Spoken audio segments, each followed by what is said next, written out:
Welcome back to Advice from Your Advocates. I'm excited about today's topic. We're going to talk about hospice.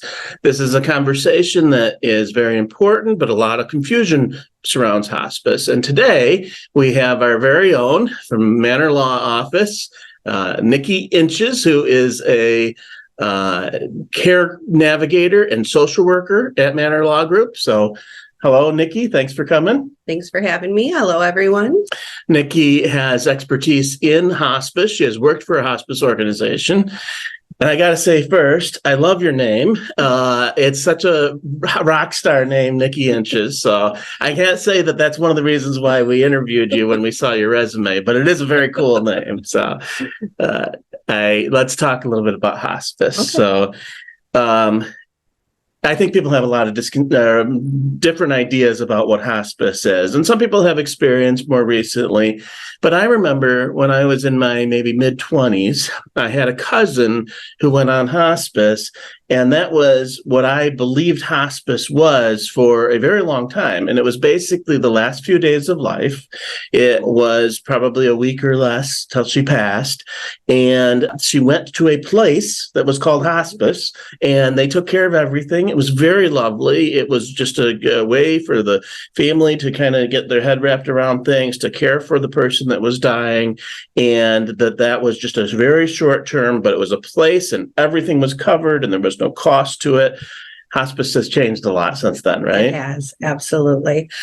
So hospice now takes place at your home, right? Wherever your home may be. Whatever that place is. It could be a nursing home. It could be assisted living, could be your daughter's home. It could be anywhere, right? Absolutely. Wherever you are is where your home is. And really, it did kind of used to be where those last final days of life. But really, hospice has so much more to offer for people. Right. They bring in a team of caregivers that are able to help take care of that patient.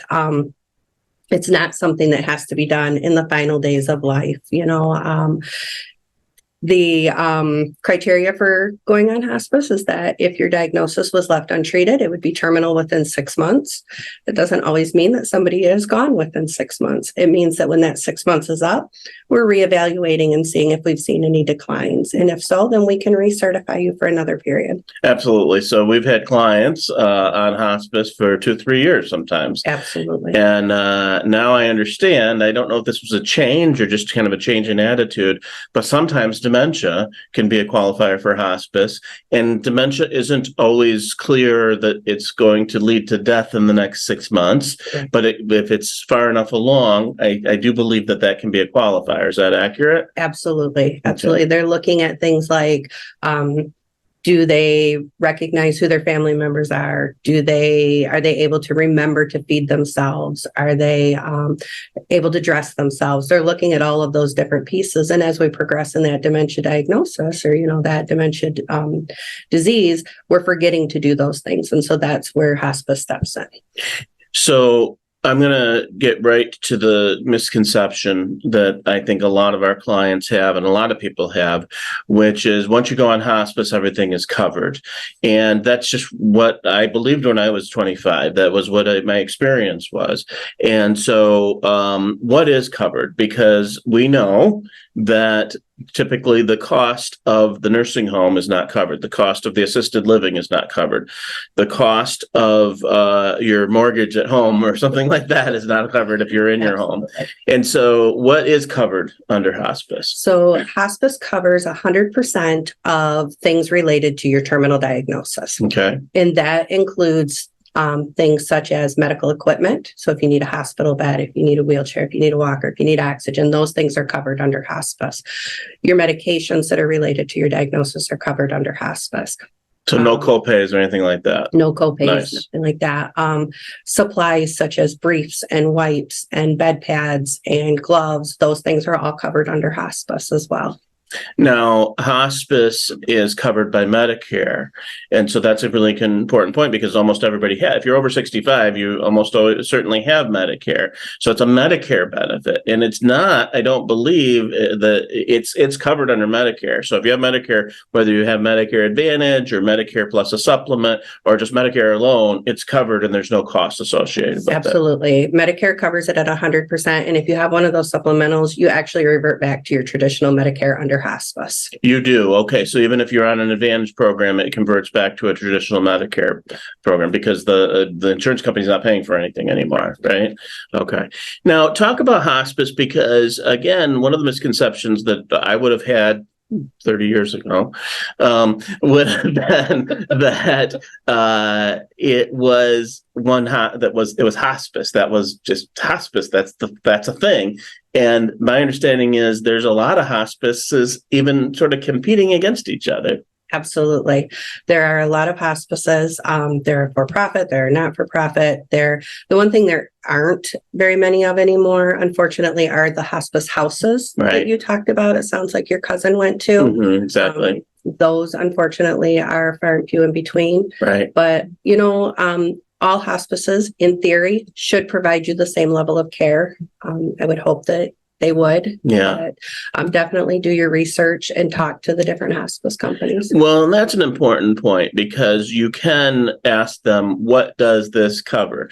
And they do have the freedom to cover different things. Mm-hmm. Okay. So they have where some hospices might cover, and this is not, I don't know of any that do this, but in theory that the hospice could cover some level of home care, some number of hours of home care. Most of them do not cover a certain level of hours of unskilled home care, right? And but that's a possibility that could be covered, right? So it's important to ask because people just think, okay, well, I was referred to this hospice from the hospital.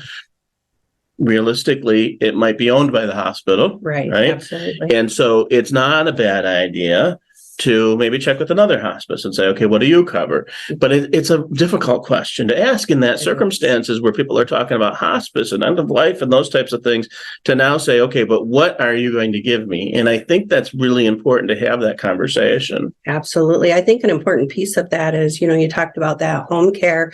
Something that hospice can cover, and there are hospices that do, is respite stays. Yes. Right. So every month for up to 5 nights, we can have the loved one go to a skilled nursing facility, and that's covered by hospice so that the caregivers, the family, can get that break. And that's a big deal, especially if somebody is at their home or at their children's home or something like that, and not in a like an independent living, assisted living, or nursing home. Absolutely. Because, what if your daughter's getting married in Tennessee? What if you just need a break for a week? What if you're a spouse? Spouses need breaks. They need to have a time. They need to go visit their granddaughter. They need to go be there for when their grandchild is born or whatever it is. Absolutely. And so this gives them an opportunity, if they're on hospice, to do that and know that their loved one is going to be cared for during that time period. Absolutely. It also just gives them that break. When I was in hospice, we had some patients that we just had routinely set up every month they were going to go. That's great. Because that just gave that caregiver that moment to sit down and breathe.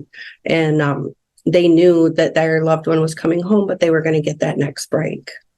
And so the general thing with hospice is it's good for 6 months, mm-hmm. right? But it's not meaning it's 6 months.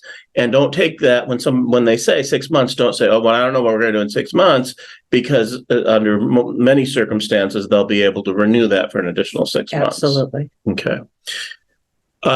Something that we talk about frequently and is not well known, except in the long-term care industry, is level 5 hospice. Mm-hmm. So what does that mean, level 5 hospice? So level 5 hospice is a benefit that was given to a lot of the UAW hourly employees.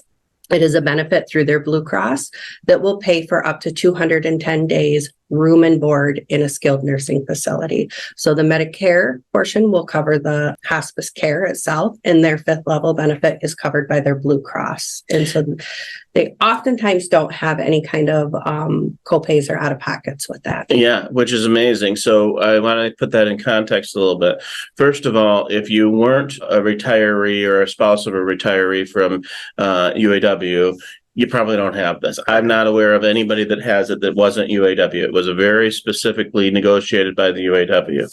And so if you were salary, if you didn't work, if you weren't UAW, you probably don't have it. Can't hurt to ask, right? Absolutely. I always tell people, well, ask, sure, check it out. But the other thing is, why is it such an important benefit? Well, if somebody needs that level of care, basically 24-hour care, around here, that's going to be a licensed nursing home. Now, there's different prices for things like assisted livings and independent livings and memory cares. But when it comes to licensed nursing homes, they're going to range from typically about $10,000 up to about $15,000 a month. And even if we get Medicaid, you're going to have a small copay. But with the hospice, you're not going to have a copay. So it's a great benefit for 7 months, basically. You said 210 days, which is basically 7 months. Occasionally, there's a small copay in there, out-of-pocket maximum type of thing, but typically that's very nominal. So there could be a copay, but frequently there's not. Correct. And regardless, it is still, now you don't have to do the things necessary to get Medicaid. Yeah. So most of the listeners will know that we help people get Medicaid at Mannor Law Group, and that we usually can protect most, if not all, of the assets in order to qualify for Medicaid. But even to do that, I say that we can do it. We can protect you, especially if you're married, but even if you're single, we can protect assets and still qualify for our Medicaid. But you have to jump through some hoops. And sometimes those hoops require, moving money around and things like that. And if we don't have to do that for 7 months, that's a big plus. Absolutely.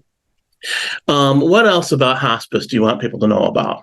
So I think it's important to note that it's not kind of the conception is that hospice comes in, everything ends, we stop your medications, people go on comfort meds, but that's not necessarily the case. So for instance, if you admit to hospice for something that is not kidney or renal related and you've been on dialysis, you can continue that dialysis. You don't have to stop that. That's really interesting. Yeah. Also, you don't have to have a DNR in place to be on hospice. Is that right? Absolutely. A person can say, I'm not ready to make that decision yet. And as time goes on, you will end up back at the hospital, through that. And that's kind of what hospice is trying to avoid, but it's not a requirement that you have that to be on hospice. Those are really good tips, because the DNR thing is something I didn't know. And then even being on dialysis and still being on hospice, until you told me that a few weeks ago, I didn't realize that was an option. So that's really important that I think what you're saying, if I can recap it, is that you can still be treated for other things that aren't the reason you're on hospice. Absolutely. So hospice is going to identify the reason you're on hospice, and you can continue care for the other things that aren't that thing. Absolutely. So if you're on, for example, for dementia, and you get and you're on dialysis, you could stay on dialysis. Yeah.